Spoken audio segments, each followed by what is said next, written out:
सन्माननीय धम्मपीठ, या धम्मपीठावर विराजमान असणारे सर्व आदरणीय भंतेगण, या कार्यक्रमाला विशेष अतिथी म्हणून उपस्थित असणारे आयुष्यमान मामासाहेब दिनकरराव सोनवणे, शिरसाट सर, उपस्थित सर्व धम्मबंधू भगिनींनो, जगण्याचं भान आणि जगण्याची जाण विसरून जाणाऱ्या काळामध्ये भिक्खू संघाने जो कार्यक्रम आयोजित केलेला आहे तो निश्चितच वाखाणण्याजोगा आहे. तथागत गौतम बुद्ध, बोधिसत्व परमपूज्य डॉक्टर बाबासाहेब आंबेडकर,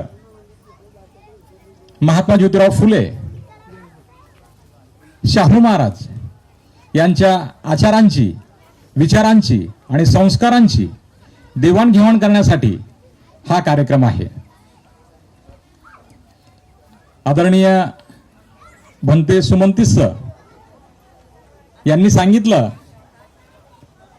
की मी त्यांचा मार्गदर्शक आहे आणि ते PhD माझ्या मार्गदर्शनाखाली करत आहे. पण हे जरी खरं असलं तरी भंतेजी, मी विनम्रपणे सांगू इच्छितो की मी फक्त पुस्तकांच्या संदर्भात आपल्याला मार्गदर्शन करेल, पण जीवन जगण्याची जी कला आहे, जीवन जगण्याची जी पद्धत आहे ती मला भंतेंकडूनच मिळेल. आणि मला आशा आहे की भंतेंचे शुभाशीर्वाद, भंतेंच्या मंगलकामना सदैव माझ्यासोबत असतील. बंधू भगिनींनो, आज या ठिकाणी व्याख्यानासाठी मला महात्मा ज्योतिराव फुले यांचं जीवनकार्य हा विषय दिलेला आहे. महात्मा ज्योतिराव फुले कोण होते? महात्मा ज्योतिराव फुले असे व्यक्ती होते की ज्यांनी पुण्यासारख्या कर्मठ सनातनांच्या बालेकिल्ल्यात स्त्री शिक्षणाची प्रथम रुजुवात केली. हंटर कमिशन समोर ज्यांनी मोफत शिक्षणाची मागणी केली, शेतकऱ्यांच्या प्रश्नांना ज्यांनी वाचा फोडली, ज्या वास्तूंचा आपल्याला अभिमान वाटतो, मग ती मुंबईची महानगरपालिकेची भव्य दिव्य इमारत असेल किंवा व्हीटी स्टेशन असेल, अशा वास्तूंचे निर्माण करणारे एक उद्योजक म्हणजे महात्मा ज्योतिराव फुले होते. महात्मा ज्योतिराव फुले यांचा परिचय करून देताना मी थोडासा सुरुवातीपासून सांगू इच्छितो. महात्मा ज्योतिराव फुलेंचा जन्म हा 11 एप्रिल 1827 रोजी झालेला आहे. सांगली जिल्ह्यातील कडगुण या गावी ते जन्माला आले. पण कडगुण या गावी ते दीर्घकाळ राहिले नाही. महात्मा फुलेंचे पंजोबा जे होते ते त्या कडगुण या गावाचे चौगुले म्हणून कार्य करायचे. चौगुले म्हणजे गावाचा जो तलाठी असतो, ज्याला आपण पटवारी संबोधतो, त्या पटवाऱ्याला, त्या तलाठाला मदत करणारा एक व्यक्ती. पण त्यावेळेला तलाठी पद हे गावाच्या कुलकर्ण्याकडे असायचं आणि गावाच्या कुलकर्ण्याने बळजबरीने त्यांची जमीन हस्तगत केली, बळकावली, कब्जा केला. ही बाब त्यांना सहन झाली नाही आणि त्यांनी कुलकर्ण्याला जीवे मारले. त्यानंतर त्यांनी ते कडगुण गाव सोडलं आणि पुण्याजवळच्या पुरंदर तालुक्याच्या खानवडी नावाच्या गावात ते वास्तव्याला आले. पुढे त्यांना शेटीबा नावाचा एक पुत्र झाला आणि या शेटीबा यांना 3 मुलं झाले. त्यात एक कृष्णाजी, एक राणोजी आणि तिसरा अपत्य म्हणजे गोविंदराव. गोविंदरावांचा विवाह चिमणाबाई नामक मातेशी झाला आणि या चिमणाबाईच्या पोटी राजाराम आणि ज्योतिराव हे 2 अपत्य जन्माला आले. ज्योतिराव लहान असतानाच मातृत्व सुखाला पारखे झाले. 9 महिन्याचे असतानाच आई त्यांना सोडून गेली. त्यांचा सांभाळ त्यांच्या आजीने आणि मावस बहीण सगुणाबाई यांनी केला. ज्योतिराव लहानपणापासूनच तल्लख होते. 1833 ते 1836 या कालावधीमध्ये ज्योतिरावांनी शिक्षण घेतलेलं आहे. पण 1836 नंतर ज्योतिरावांच्या वडिलांना एका कुलकर्ण्याने, सनातन कर्मठ अशा ब्राह्मणाने सांगितलं की जर तुम्ही मुलाला शिकवलं तर घोर असं पातक होईल. ज्योतिरावांचे वडील गोविंदराव घाबरले. सदाचारी वृत्तीचा सच्चिल असा व्यक्ती होता आणि त्यांनी ज्योतिरावांना शाळेतून काढून टाकलं. या 3 नंतरच्या काळामध्ये ज्योतिराव शाळेविना राहिले. पण ज्योतिरावांची मावस बहीण सगुणाबाई आणि ज्योतिरावांची आजी यांनी गफ्फार मुन्शी बेग, जे गोविंदरावांचे सहकारी होते, आणि लिजिट साहेब, जे त्यांचे शेजारी होते, यांना सांगून गोविंदरावांचं मन वळवलं आणि ज्योतिराव पुन्हा शाळेत जायला लागले. 1840 साली म्हणजे वयाच्या 13व्या वर्षी ज्योतिरावांचं लग्न सावित्रीबाई फुले यांच्याशी झालं. त्यावेळेला सावित्रीबाईंचं वय फक्त 9 वर्ष होतं. बंधू भगिनींनो, प्रत्येकाच्या आयुष्यात असा काहीतरी घटना घडते की त्याच्यामुळे त्याचं सगळं जीवन बदलून जातं. इथपावे तो सगळं ठीक चाललं होतं, पण एक दिवस असं काहीतरी झालं की त्यामुळे ज्योतिरावांचं आयुष्य बदललं. ज्योतिरावांना भरपूर मित्रमंडळी होती, त्यांचा स्नेह दांडगा होता. अशाच एका कार्यक्रमाच्या निमित्ताने सखाराम यशवंत परांजपे हे त्यांचे मित्र होते आणि त्या मित्राच्या लग्नात ज्योतिराव सामील झाले. त्या लग्नात गेल्यानंतर ज्योतिराव शरीरयष्टीने भव्यदिव्य होते, रुबाबदार अशी राहणीमान होती, करारी अशी मुद्रा होती आणि त्या वरातीतून ते त्या ब्राह्मणांचे समवेत चालले होते. कर्मठ सनातनी ब्राह्मणांना ते सहन झालं नाही आणि एका ब्राह्मणाने त्यांना विचारलं, कोण रे तू? ज्योतिरावांनी दचकून बघितलं. ज्योतिराव म्हणाले, मी ज्योतिराव. ब्राह्मण म्हणाला, ज्योतिराव? पण कोण ज्योतिराव? ज्योतिरावांनी सांगितलं, मी ज्योतिराव. ज्योतिराव म्हणजे ज्योतिराव गोविंदराव फुले. ब्राह्मण म्हणाला, अरे फुले म्हणजे जातीचा कोण? तर त्यावेळेला त्यांनी सांगितलं, मी माळी.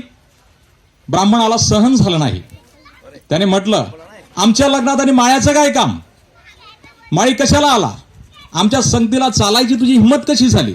असं म्हणत त्यांनी ज्योतिरावांना लग्नाच्या वरातीतून हकलून दिलं.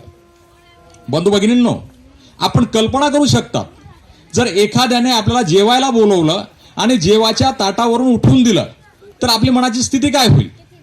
ज्योतिरावांना प्रचंड वाईट वाटलं. ते जागीच थबकले आणि विचार करू लागले. शेजारीच एक झाड होतं, त्या झाडाखाली ज्योतिराव बसले आणि चिंतन करू लागले. माझ्यासारख्या सुस्थितीतल्या माळ्याची जर अशी परिस्थिती आहे तर इतरांची काय स्थिती असेल? चिंतन करत असताना ज्योतिरावांनी बघितलं की एक व्यक्ती त्यांच्याकडे बघून हसतोय.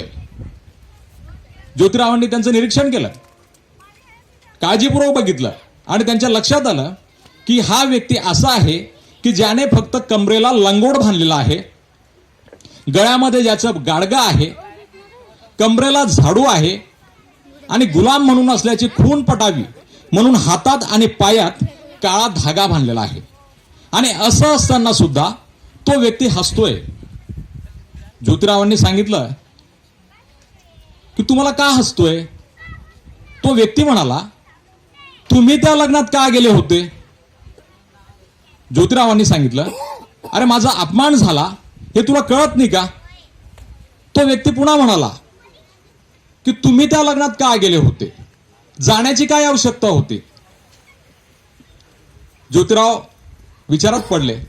ज्योतिराव बोलले की तू जे हे आयुष्य जगतोय, गळ्यामध्ये गाडगा आहे, कमरेला झाडू बांधलेला आहे, हातामध्ये तू गुलाम असल्याची खून ओळखता यावी म्हणून काळा धागा आहे, आणि तरी तू मला विचारतो? त्यावेळेला तो व्यक्ती म्हणाला, हे काहीच नाही, हे तर माझ्या पुनर्जन्माचं पाप आहे आणि म्हणून माझ्या वाट्याला अशी परिस्थिती आलेली आहे. त्याच्या उत्तराने ज्योतिरावांचं समाधान झालं नाही. ज्योतिराव घरी गेले, वडिलांना विचारलं. जसं सर्वसाधारणपणे बाहेर काही घडलं तर आपण त्याचा संताप घरी व्यक्त करतो, आपल्या हक्काच्या माणसांवर व्यक्त करतो. त्या पद्धतीने ज्योतिराव घरी गेले, वडिलांना सांगितलं की मला त्या पेशव्याच्या लोकांनी, मला त्या ब्राह्मणांनी, त्या कर्मठ सनातनांनी लग्नाच्या वरातीतून हकलून दिलं. का? गोविंदराव साधे सरळ वृत्तीचे होते, सरळ मार्गी होते, नाकाच्या सरळ रेषेत चालणारे होते. ते विचारात पडले. त्यांनी सांगितलं, ज्योतिराव तू जायलाच नको होतं, तू काय गेला त्या लग्नात? आणि जर गेला तर त्यांनी तुला फक्त हकलूनच दिलंय. मी अशी अनेक लोक बघितलेली आहे, की त्यांनी अस्पृश्यांना शनिवार वाड्याच्या बांधकामामध्ये जिवंत खाली टाकून दिलेलं आहे, जिवंत गाडून टाकलेलं आहे, अनेकांना हत्तीच्या पायाखाली दिलेलं आहे. तुला तर फक्त हकललं, त्याच्यात तुला राग येण्याचं काय कारण? इतकं वाईट वाटण्याचं काय कारण? बापाच्या उत्तराने, पित्याच्या उत्तराने ज्योतिरावांचं समाधान झालं नाही. झोपावयास निघून गेले. रात्रभर त्यांनी विचार केला आणि त्यांच्या लक्षात आलं, सकाळी ज्यावेळेला त्यांना जाग आली त्यावेळेला त्यांच्या लक्षात आलं की आपला आत्मसन्मान कुठेतरी पायदळी तुडवला जातो आहे. ही व्यवस्था अशी आहे, जसं आदरणीय भंतेंनी सांगितलं, ही व्यवस्था अशी आहे की याच्यामध्ये 4 वर्ण आहेत, ब्राह्मण, क्षत्रिय, वैश्य, शूद्र आणि 5वा वर्ण म्हणजे अतिशूद्र. आणि ही व्यवस्था अशी असल्याच्या कारणास्तव आपल्या वाट्याला हे लाजीरवाणं जीवन आलेलं आहे. बंधूंनो, डॉक्टर बाबासाहेब आंबेडकर असं म्हणतात, गुलामाला गुलाम असल्याची जाणीव करून द्या, म्हणजे तो बंड करून उठेल. आणि ज्योतिरावांच्या असं लक्षात आलं की या ठिकाणी आपण जे सहन करतोय, आपल्याला आपली परिस्थितीची जाणीव नाहीये, आपल्याला आपली गुलाम असल्याची जाणीव नाहीये, आपल्याला आपला आत्मसन्मान काय आहे तो कोणीतरी तुडवतो आहे हे कळत नाहीये. आणि त्यामुळे असं घडतंय.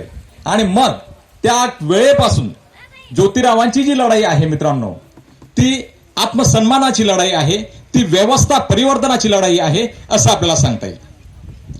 त्या वेळेपासून ज्योतिरावांनी चंग बांधला की आता व्यवस्था परिवर्तन झालं पाहिजे. हे जे चातुर्वर्णाचे 4 प्रकार आहेत, जे 4 वर्ण आहेत, हे कोलमडून पडले पाहिजे. आणि मग त्यांच्या असं लक्षात आलं की याच्यासाठी फक्त आणि फक्त शिक्षण हाच एकमेव उपाय असू शकतो.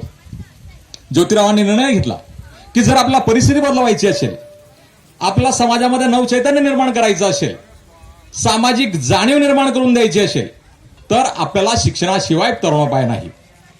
आणि मग त्यांनी शिक्षणाचा प्रचार आणि प्रसार करण्याचा निश्चय घेतला.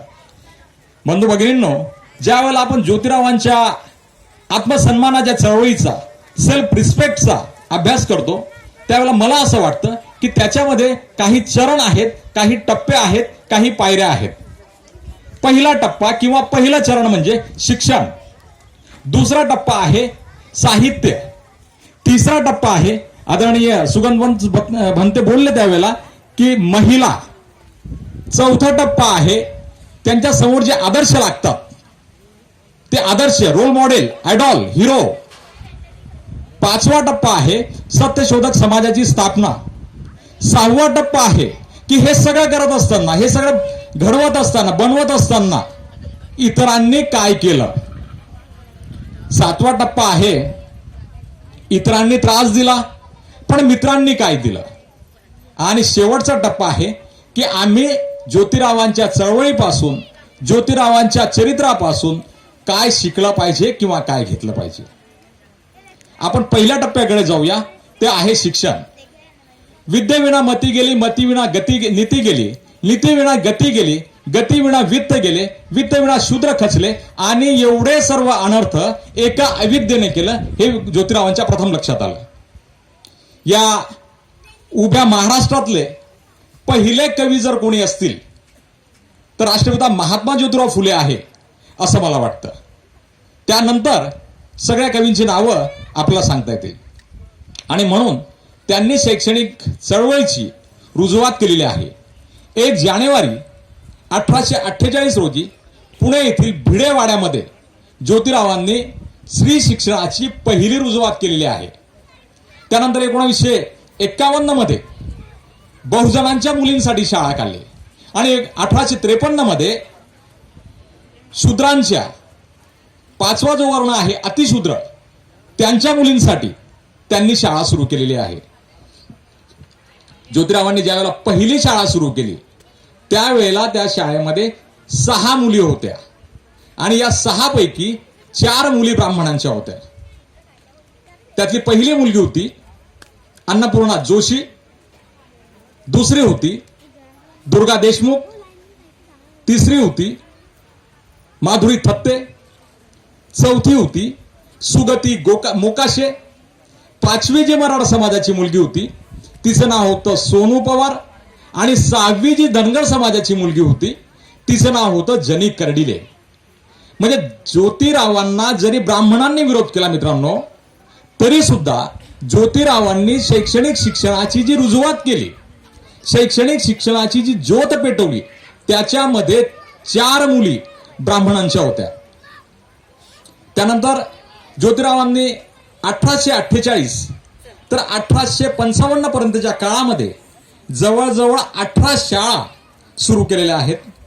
शिक्षणाच्या चळवळीमध्ये ज्योतिरावांना कोणी मदत केली तुम्ही लक्षात घेऊ शकता. शिकायला ब्राह्मणांच्या मुली, कर्मठ सनातनांच्या मुली संख्या जास्त ताई, पण प्रत्यक्षात मात्र माझ्या शिक्षणाचे शिल्पकार म्हणून ज्योतिरावांनी ज्यांचं नाव घेतलं आहे त्याच्यामध्ये एक नाव आहे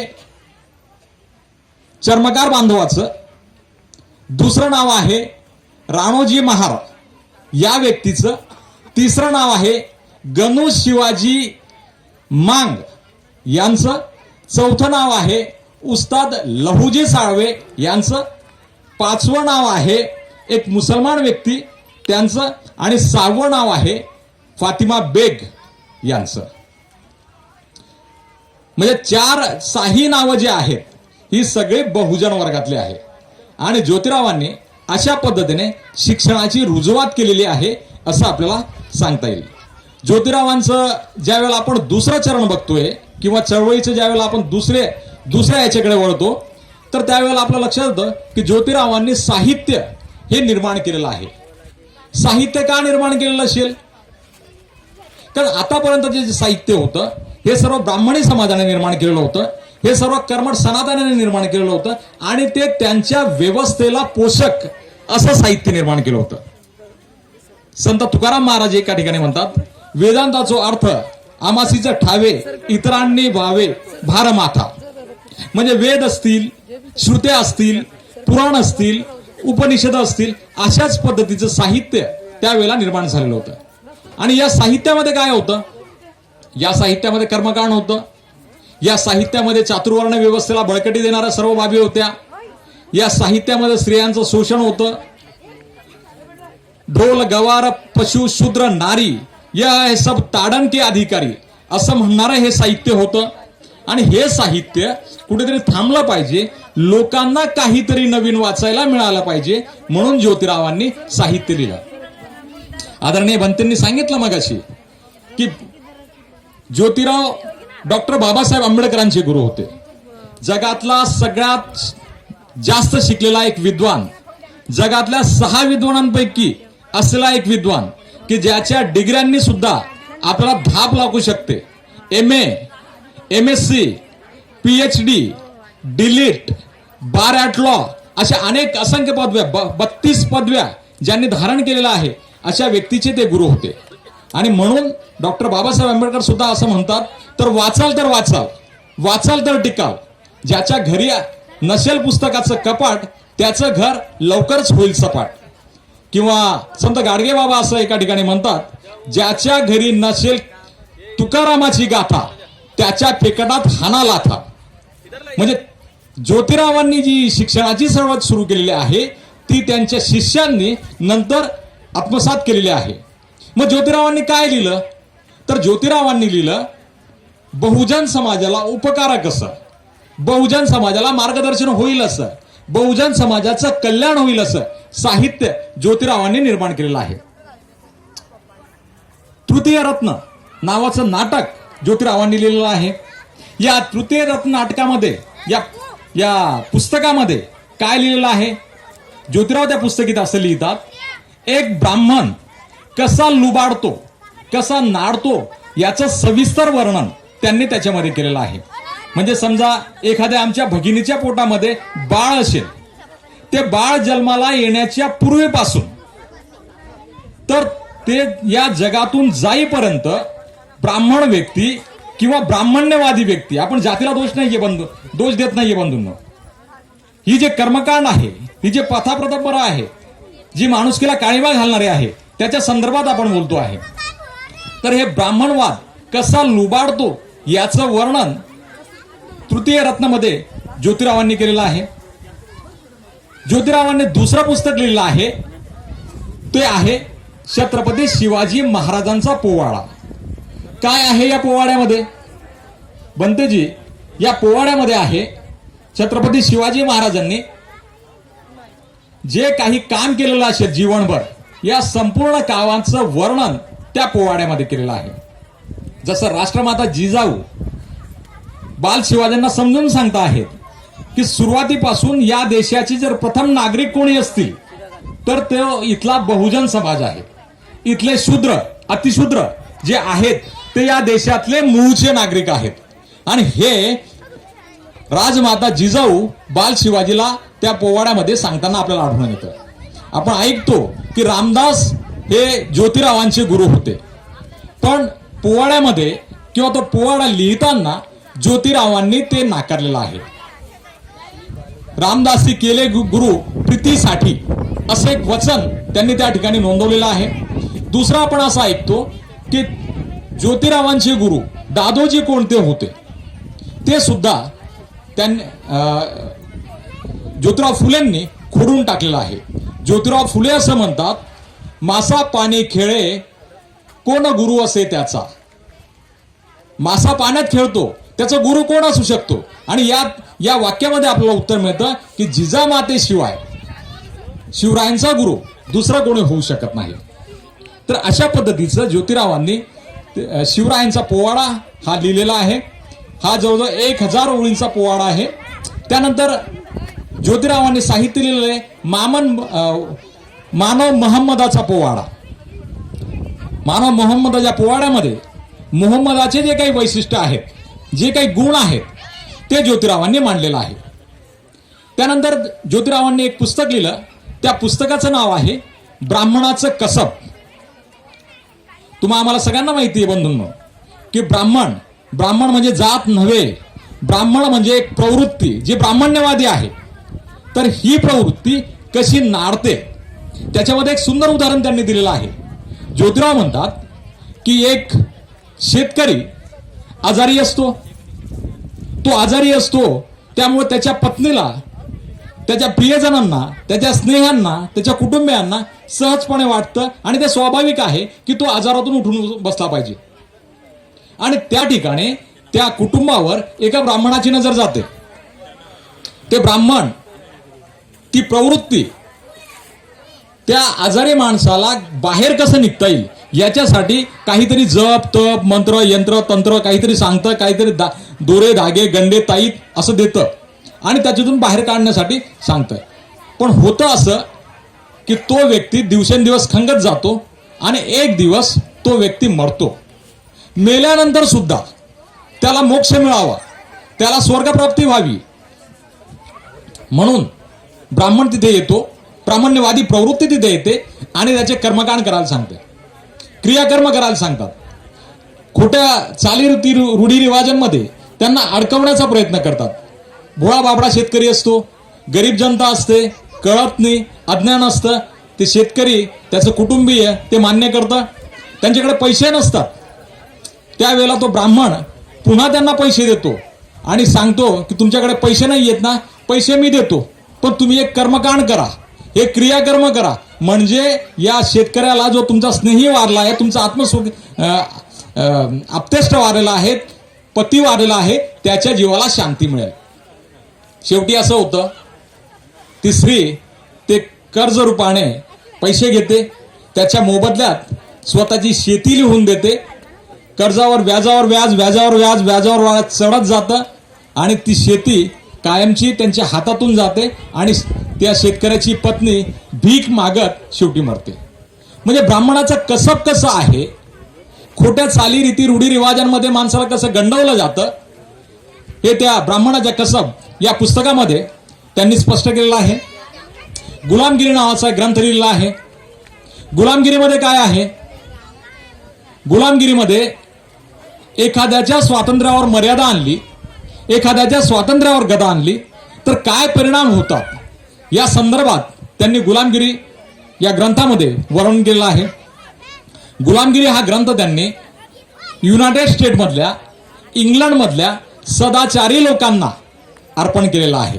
आणि त्याच्यामध्ये त्यांनी विनंती केलेली आहे, त्यांनी म्हटलेलं आहे की तुम्ही सत्शील लोक आहात, तुम्ही सदाचारी लोक आहात, तर तुम्ही आमच्या बांधवांना, आमच्या बहुजन वर्गाला, आमच्या शूद्र अतिशूद्र लोकांना या चाली रीती रूढीरिवाजाच्या परंपरेमध्ये जे अडकलेले आहेत त्यांना बाहेर काढण्यासाठी निश्चितपणे मदत कराल. तर अशा पद्धतीने त्यांनी आपलं साहित्य लिहिलेलं होतं. जणू काही त्यांना वाटत होतं की जर परिवर्तन घडून आणायचं असेल, बदल घडून आणायचा असेल आणि तो शाश्वत स्वरूपाचा हवा असेल तर शिक्षणाशिवाय तरुणोपार नाही. आणि याच मुद्द्याचा आधार घेत डॉक्टर बाबासाहेब आंबेडकरांनी असं म्हटलेलं आहे की शिक्षण हे वाघिणीचं दूध आहे. Education is the milk of tigress. म्हणजे बाबासाहेब आणि महात्मा ज्योतिराव फुले यांच्या विचारांमध्ये किती साम्य होतं हे आपल्याला सांगता येईल. आणखी काय लिहिलेलं आहे महात्मा ज्योतिराव फुलेंनी? महात्मा ज्योतिराव फुलेंनी सत्यशोधक समाज जो आहे त्याच्या अनुषंगाने सार्वजनिक सत्यधर्म हे पुस्तक लिहिलेलं आहे. सार्वजनिक सत्यधर्मामध्ये काय आहे? सार्वजनिक सत्यधर्मामध्ये जीवन जगण्याची जी कला, जी भंतेजी आपल्याला सांगत होते, ती कला कशी असावी याच्या संदर्भात त्यांनी वर्णन केलं आहे. याच सार्वजनिक सत्यधर्मामध्ये हे सार्वजनिक सत्यधर्म हे लिखाण करत असताना, या पुस्तकाचं लिखाण करत असताना 1888 मध्ये त्यांनी या पुस्तकाचं लिखाण सुरू केलं. त्याच दरम्यान त्यांना लकवा झाला, पॅरालिसिस ज्याला आपण म्हणतो.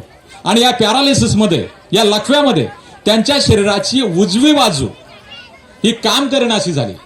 पण तरी सुद्धा डाव्या हाताने, बंधू भगिनींनो विचार करा, वय वर्ष होतं त्यावेळेला त्यांचं 60 वर्षाचे असताना डाव्या हाताने त्यांनी ते पुस्तक लिहून पूर्ण केलेलं आहे. आणि त्या पुस्तकाच्या माध्यमातून लोकांचं, समाजाचं उद्बोधन आणि प्रबोधन केलेलं आहे. ज्योतिराव फुलेंनी परशुरामास पत्र लिहिलेलं आहे. परशुराम कोण असा प्रश्न तुम्हाला एखाद्या वेळेला येऊ शकतो मनामध्ये.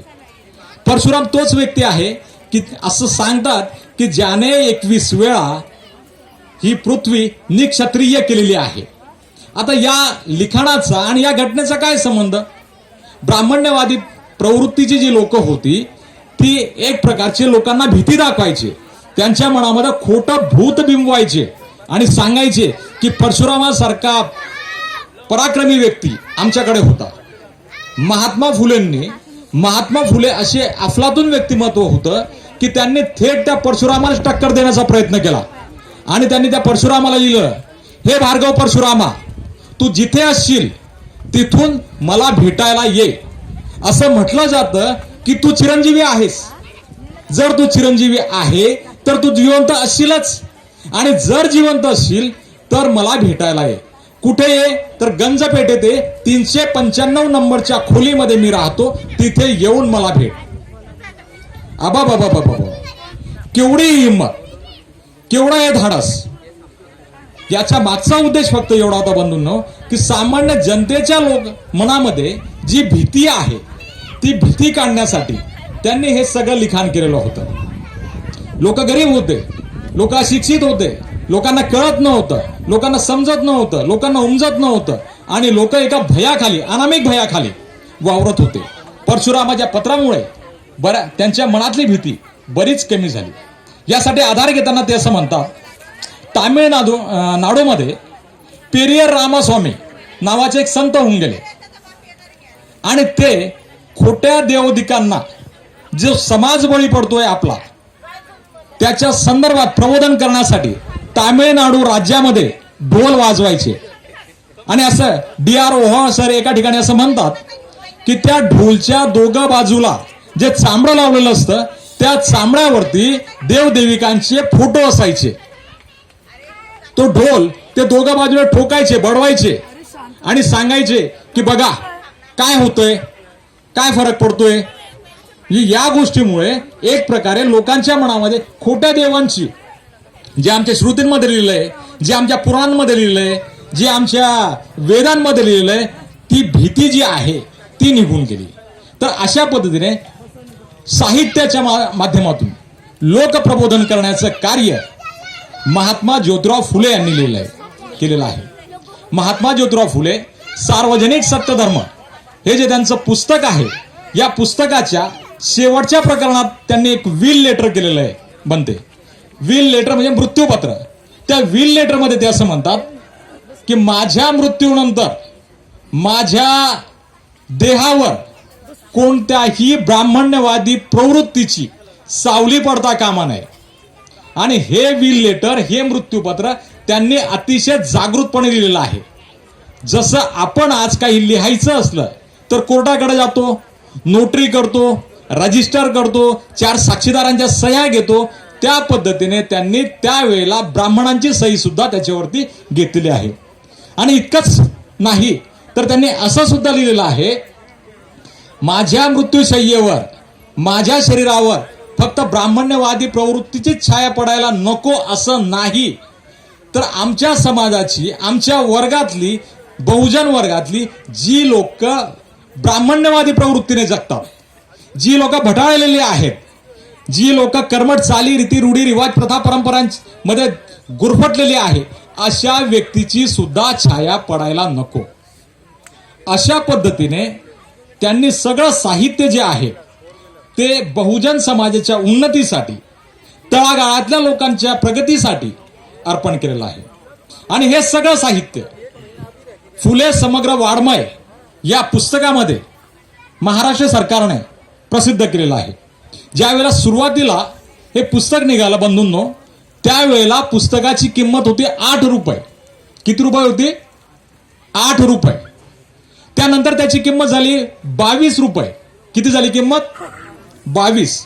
आणि त्यानंतर त्याची किंमत झाली 50 रुपये.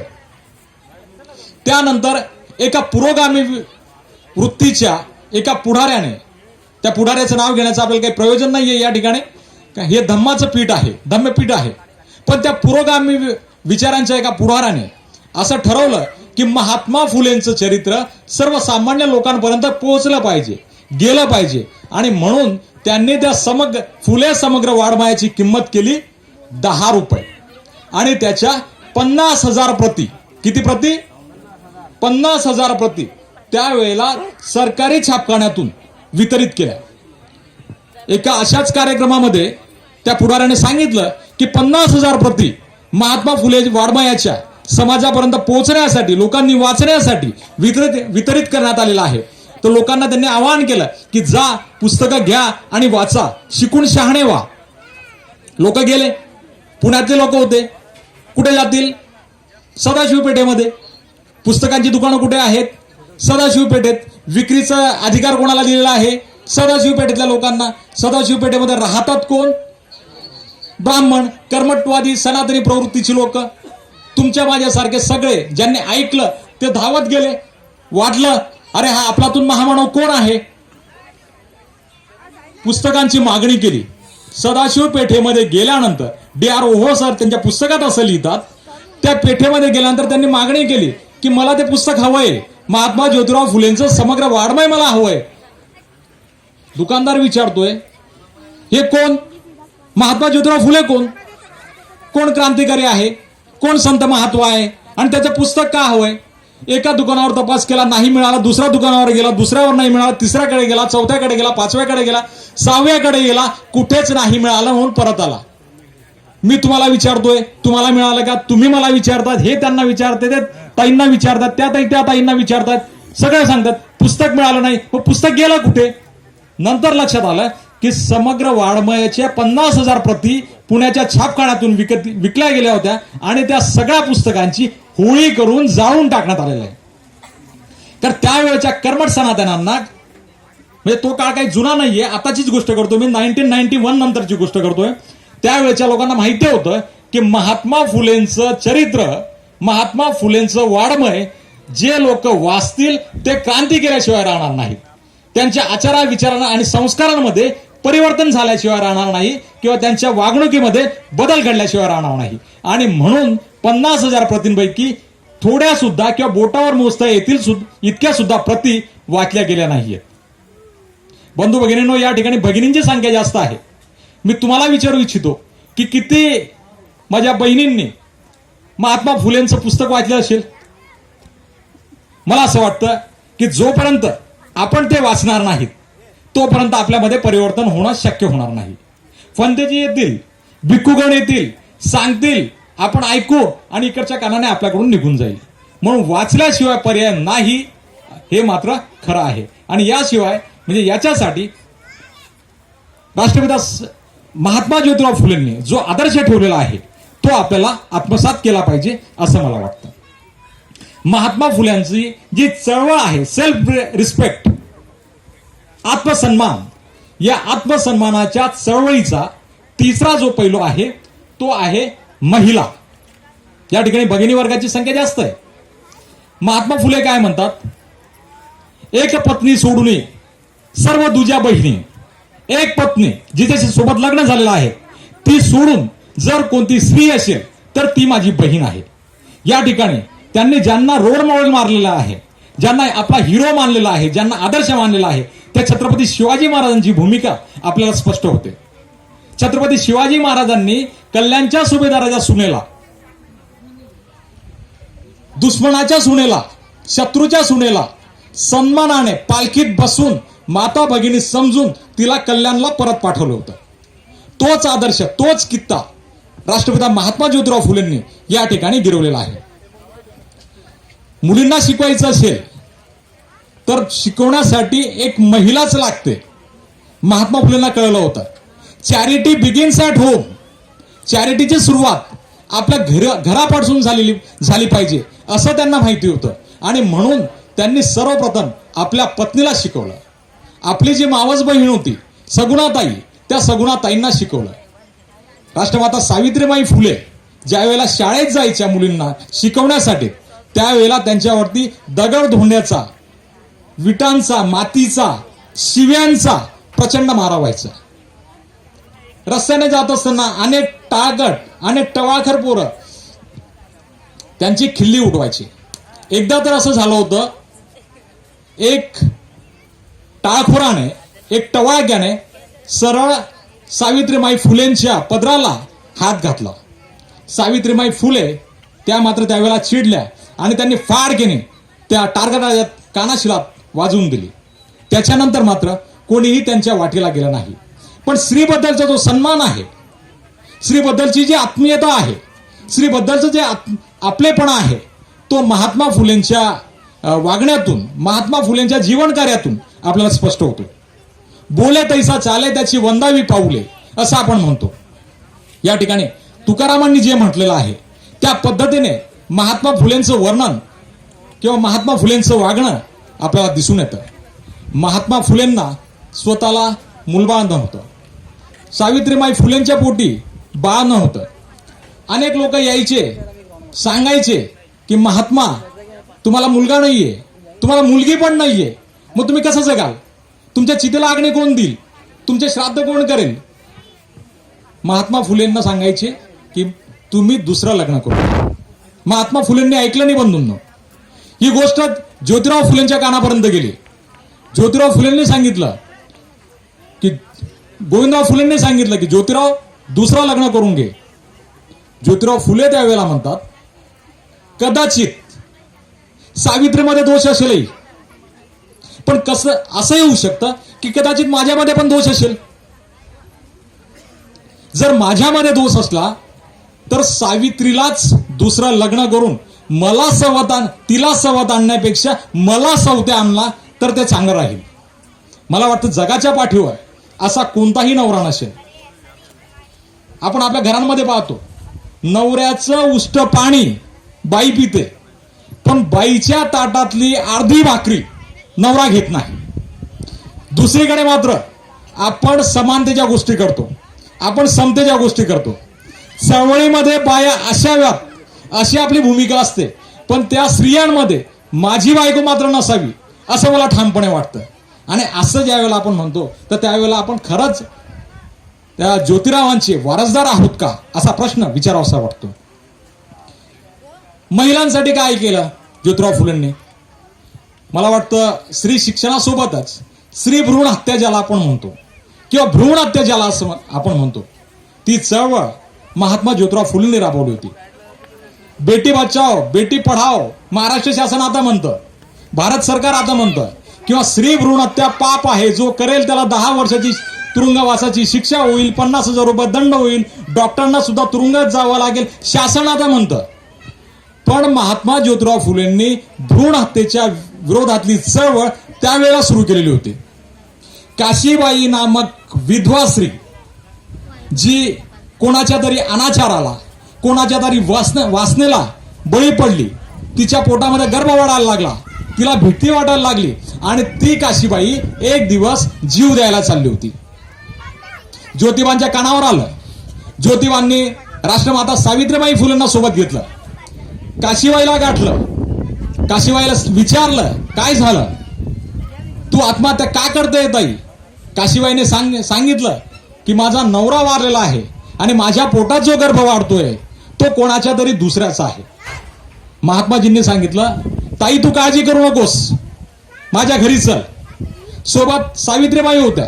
सावित्रीबाईंना सांगितलं काशीबाईचं बाळणपण तुम्ही कराल.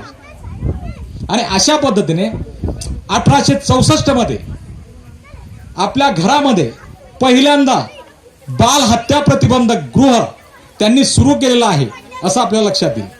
नुसतंच बाल हत्या प्रतिबंधक गृह केला नाही, घरावर बोर्ड लावला, पाटी लावलं की ज्या स्त्रियांना काही अडचण असेल त्या स्त्रिया या ठिकाणी येऊन बाळणपण करून घेऊ शकतात.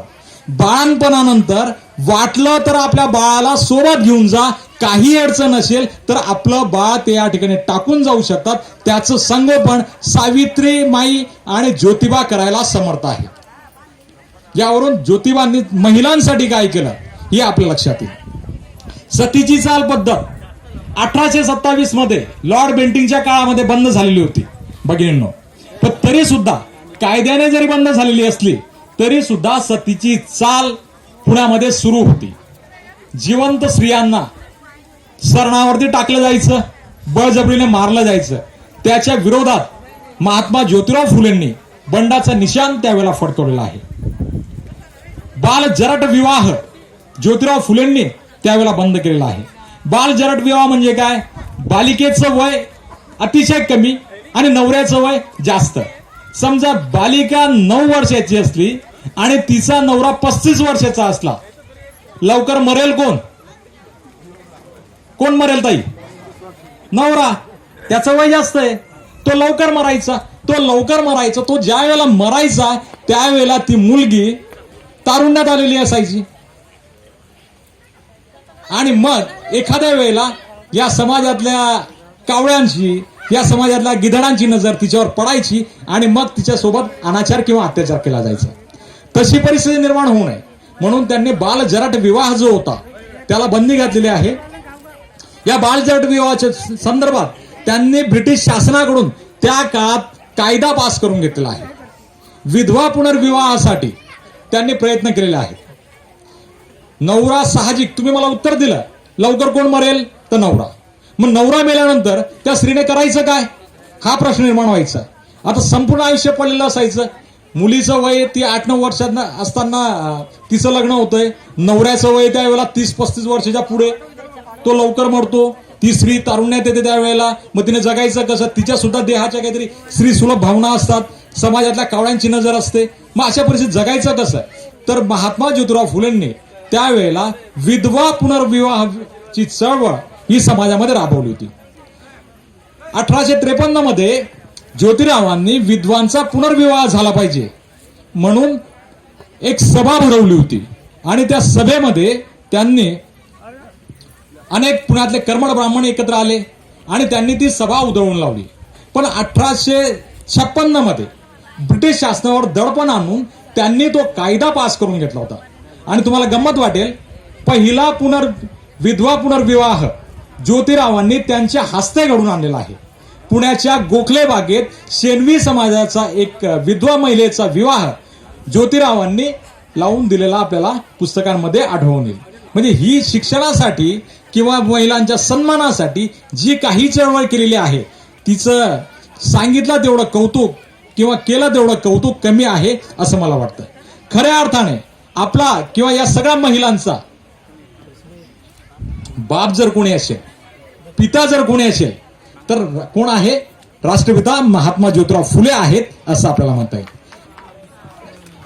आणि त्यानंतर ज्योतिराव फुलेंना ज्यांनी गुरु मानलं ते भारतरत्न डॉक्टर बाबासाहेब आंबेडकर यांनी ज्योतिरावांचं स्वप्न प्रत्यक्षात उतरवलेलं आहे. भारतीय संविधानामध्ये ज्योतिरावांना जे जे अपेक्षित होतं ते सर्व हिंदू कोड बिल 1955च्या कायद्याच्या अनुषंगाने या सर्व तरतुदी त्यांनी त्या ठिकाणी मांडलेल्या आहेत. म्हणजे ज्योतिरावांनी महिला वर्गासाठी केलेलं किती कार्य हे किती महत्वाचं आहे, किती तोलामोलाचं आहे असं आपल्याला सांगता येईल. ज्योतिरावांच्या चळवळीचा चौथा चरण जो आहे तो आहे त्यांचे आयडॉल, त्यांचे आदर्श, त्यांचे हिरो. आणि त्यांचे आदर्श कोण असतील मित्रांनो? मी तुम्हाला नाव सांगितलं. त्यांचे आदर्श होते छत्रपती शिवाजी महाराज, ज्यांच्यावर त्यांनी पोवाडा दिला. छत्रपती शिवाजी महाराजांची पहिली जयंती जर कोणी साजरी केली असेल या उभ्या महाराष्ट्रात तर ते नाव आहे राष्ट्रपिता महात्मा ज्योतिराव फुले. महात्मा ज्योतिराव फुले रायगडावर गेले. पायथा ते माथा जायसाठी त्यांना 3 दिवस लागले. ज्योतिराव फुले त्या ठिकाणी पोहोचले. शिवरायांची समाधी त्यांनी शोधून काढली आणि त्या ठिकाणी शिवरायांना त्यांनी वंदन केलेलं आहे. शिवरायांची समाधी शोधून काढल्यानंतर शिवरायांना आपला गुरु मानलेला आहे. शिवरायांची पहिली जयंती त्यांनी 19 फेब्रुवारी 1869 मध्ये सुरू केलेली आहे असं आपल्याला लक्षात येईल. आपल्याला पाठ्यपुस्तकात शिकवलं जातं की शिवरायांची जयंती कोणी सुरू केली? महात्मा फुलेंनी सुरू केली. पण आमच्या विद्यार्थ्यांना शिकवलं जातं की लोकमान्य टिळकांनी शिवरायांची पहिली जयंती सुरू केलेली आहे. पण लोकमान्य टिळकांचं त्यावेळेला वय होतं फक्त 13 वर्ष. 13 वर्षाचा मुलगा चड्डीत वावरतो, त्यामुळे तो ती जयंती सुरू करू शकत नाही. आणि ही जयंती सुरू करण्याची नोंद त्यावेळेच्या पोलीस स्टेशनला म्हणजे पुण्याच्या पोलीस स्टेशनमध्ये त्याची नोंद केलेली आपल्याला आढळून येते. आणि त्या जयंतीचे अध्यक्ष होते चिपळूणकर. तर अशा पद्धतीचे शिवरायांचे रोल मॉडेल आपल्याला सांगता येईल. मी शेवटच्या टप्प्याकडे येतोय. बंतेजींनी मला सांगितलं की वेळ कमी आहे. शेवटच्या टप्प्याकडे येताना सांगतो की समाजाने त्यांना काय दिलं. मी सांगू इच्छितो की या समाजाने ज्योतिरावांना महात्मा ही पदवी दिलेली आहे. या महाराष्ट्रात एकच महात्मा होऊन गेला आहे आणि ते महात्मा म्हणजे महात्मा ज्योतिराव फुले आहेत असं मला वाटतं. 11 मे 1888 ला सायनच्या कोळीवाड्यामध्ये राव बहादूर खांडेकर यांच्या माध्यमातून ज्योतिरावांना महात्मा ही पदवी देण्यात आलेली आहे. मित्रांनो, मी शेवटच्या टप्प्याकडे येतो आहे. तर अशा पद्धतीने ज्योतिरावांचं कार्य आपल्याला समजून घेतलं पाहिजे. त्यांचं जयंत्या किंवा पुण्यतिथ्या साजऱ्या करून फक्त त्यांना वंदन करणं, अभिवादन करणं हे आपलं काम नाहीये. जर ज्योतिरावांना खऱ्या अर्थाने अभिवादन करायचं असेल, ज्योतिरावांना खऱ्या अर्थाने नमन करायचं असेल, ज्योतिरावांच्या खऱ्या अर्थाने जर त्यांच्या कार्याचं गुणगौरव करायचा असेल तर आपण निश्चितपणे त्यांचं साहित्य वाचलं पाहिजे, ज्योतिरावांना समजून घेतलं पाहिजे, त्यांच्या कार्यकर्तृत्वाला प्रणाम केला पाहिजे असं मला वाटतं. आणि या ठिकाणी वेळेची कमतरता असल्यामुळे मी माझे 2 शब्द आटोपत घेतो. तत्पूर्वी आदरणीय भंते सुमंतीस यांनी या चांगल्या एक उत्तम अशा सोहळ्यामध्ये मला बोलण्याची संधी दिली त्याबद्दल मी या सगळ्या भिक्खू संघाचं मनापासून आभार मानतो. त्यांनी जे काम सुरू केलेलं आहे, जो धम्मरथ या ठिकाणी चालवलेला आहे तो निश्चितच अश्ववेगाने पुढे जाईल अशी मी अपेक्षाही व्यक्त करतो आणि माझ्या व्याख्यानाला पूर्ण विराम देतो. शेवटी आपण एवढंच म्हणू, डॉक्टर बाबासाहेब आंबेडकरांचा, महात्मा ज्योतिराव फुलेंचा, तथागत गौतम बुद्धांचा. धन्यवाद बंधू भगिनींनो, धन्यवाद.